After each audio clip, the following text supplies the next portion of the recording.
Hello and welcome back to my channel for the Book of Esther book study. We are in chapter 2. If you'll recall, in chapter 1, Queen Esther was dethroned. So chapter 2 opens up with the king remembering Queen Vashti and what she had done. After these things, when the wrath of King Ahasuerus was appeased, he remembered Vashti and what she had done, and what was decreed against her. Then said the king's servants that ministered unto him, Let there be fair young virgins sought for the king, and let the king appoint officers in all the provinces of his kingdom, that they may gather together all the fair young virgins unto Shushan the palace, to the house of the women, unto the custody of Haggai the king's chamberlain, keeper of the women, and let their things for purification be given them. And let the maiden which pleased the king be queen instead of Vashti. And the thing pleased the king, and he did so. Now in Shushan, verse 5, the palace, there was a certain Jew whose name was Mordecai. So I'm going to stop here and introduce some of the characters. Here you just heard the name Mordecai. He's introduced here in chapter 2, and so is Hadassah, who is Esther. Another name that is very important is Haggai. He is the keeper of the women. He's called a eunuch or a chamberlain, and he's very important to this story also. So here we are in verse 5. Now in Shushan the palace, there was a certain Jew whose name was Mordecai, the son of Jair, the son of Shimei, the son of Kish, a Benjamite, who had been carried away from Jerusalem from the captivity, which had been carried away with Jeconiah, king of Judah, whom Nebuchadnezzar, the king of Babylon, had carried away. And he, Mordecai, brought up Hadassah, that is Esther, his uncle's daughter, for she had neither father nor mother, and the maid was fair and beautiful, whom Mordecai, when her father and mother were dead, took her for his own daughter. So it came to pass, when the king's commandment and his decree was heard, and when many maidens were gathered together unto Shushan the palace, to the custody of Haggai, that Esther was brought also unto the king's house, to the custody of Haggai, keeper of the women. So I'm going to stop right there because it just reads so smoothly, like they just went out and told all the women to come along, and they all, marched into Haggai. So just thinking about the process of this, I'm just thinking how that would have been sort of disturbing to get up and do your regular routine. And then all of a sudden, there are people from the palace coming to get you, coming to take your daughter, coming to take your nieces, so they can be brought into the king's palace. But I wonder if there was some trauma that took place when this was going on. And then verse 9 goes on to say, and the maiden pleased him, meaning Hadassah. Pleased who? Haggai.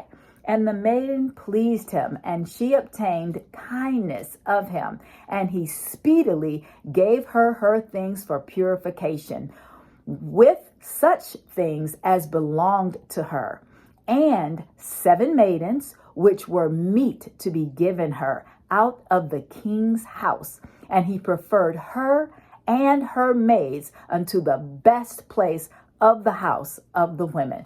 Now let's stop there, because we're just in verse 9. She's been brought into the custody of Haggai. She immediately gains his favor, and he is pleased with her and immediately gives her everything that she needs for her purification, so that can get started. But not only that, he has given her 7 maidens from the palace, 7 chosen maidens from the palace to assist her on this journey.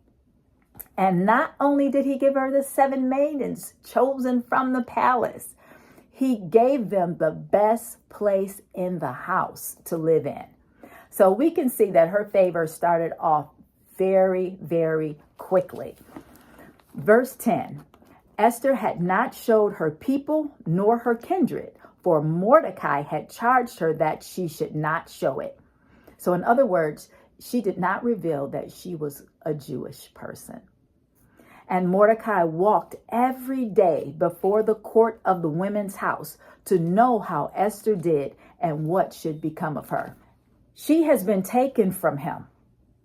He is so concerned about Esther that every day he goes to the king's court to find out how she's doing. Verse 12. Now, when every maid's turn was come to go into King Ahasuerus, after that she had been 12 months, according to the manner of the women, for so were the days of their purification accomplished, to wit, 6 months with oil of myrrh, and 6 months with sweet odors and other things for the purifying of the women. So 6 months. Her skin was treated with oil of myrrh. I wish I knew all that they did. It does not tell us that. And then the next 6 months with sweet odors or perfumes. And it says with other things. Then thus came every maiden unto the king. Whatsoever she desired was given her to go with her out of the house of the women unto the king's house. So the maiden could ask to take something in before she went in to be with the king. She could ask maybe for a certain clothing or some type of object, whatever it was. She could ask for something to go in with her.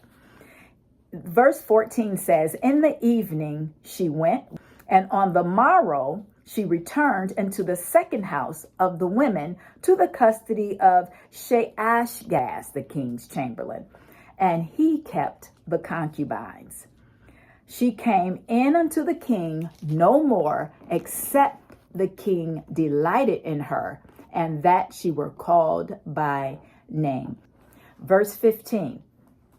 Now when the turn of Esther, the daughter of Abihail, the uncle of Mordecai, who had taken her for his daughter, was come to go in unto the king, she required nothing but what Haggai, the king's chamberlain, the keeper of the women, appointed.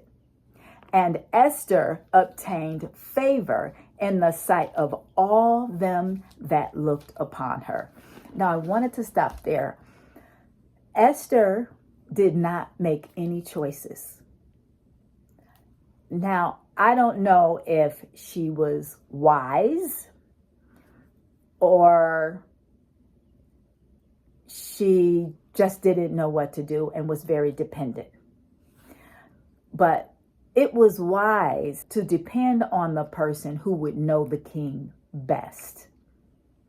So instead of her making a choice of something, she let Haggai choose for her. And whatever he gave her, that's what she took in. And the scriptures say that she obtained favor in the sight of all them that looked upon her. So when she was going out, it sounds like that there were people standing in the corridor, right? So Esther was taken into King Ahasuerus, into his house royal, in the 10th month, which is in the month Tebeth, in the 7th year of his reign. Now pay attention to that, the 7th year of his reign. And the king loved Esther above all the women, and she obtained grace and favor in his sight more than all the virgins, so that he set the royal crown upon her head and made her queen instead of Vashti. Now, look at what has just transpired. But let's also pay attention to the time frame. We know that in chapter 1, that first feast that was 6 months, that was in the 3rd year of his reign. When he crowns Queen Esther, he is now in the 7th year of his reign. So literally between chapter 1 and 2, we have 4 years that has expired. We know that the young maidens were gathered. We know that in one of those years was a year of purification. And then there are 3 more years. So it doesn't tell us what happened in those years, but I'm thinking, and what I have read and listened to online was that there was more than likely what I will call etiquette classes. How do you go in unto the king? What do you do when you're in the presence of the king? How do you respond to the king?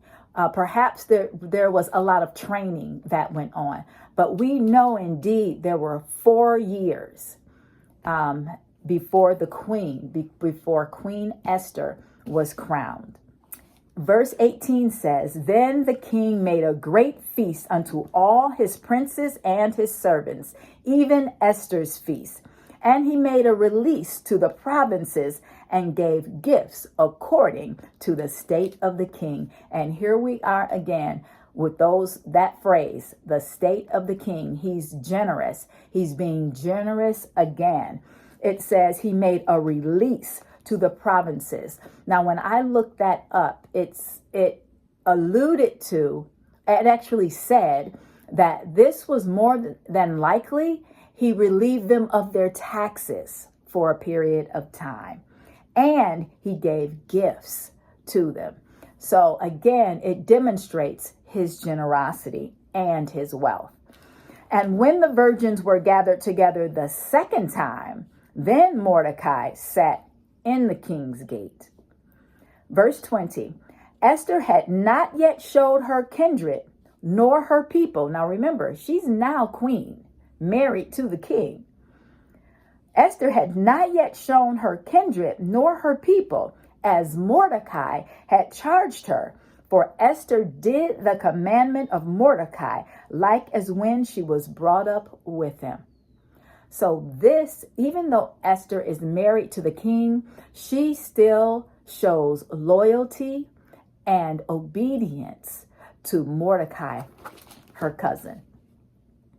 Verse 21, "In those days, while Mordecai sat in the king's gate, 2 of the king's chamberlains, Bigthan and Teresh, of those which kept the door, were wroth and sought to lay hand on the king Ahasuerus. And the thing was known to Mordecai, who told it unto Esther the queen, and Esther certified the thing thereof in Mordecai's name." Now, let's go back to 21. It says that 2 of the king's chamberlains, Bigthan and Teresh, they were keepers of the door. They became angry or were angry and sought to lay hand or to kill the king. Here we go again with people in your circle. Teresh and Bigthan, they were selected. They should have been vetted. They were vetted and selected. Their post was at the king's door. That's to protect who comes in, to protect the king. These 2 men are planning to kill the king. "And when the inquisition was made of the matter, it was found out to be true. Therefore, they were both hanged on a tree. And it was written in the book of the Chronicles before the king." If you have enjoyed this chapter reading, please hit the like button, subscribe, hit the notification bell, and check out this video on a 1-minute summary of chapter 2. And I'll see you again for chapter 3.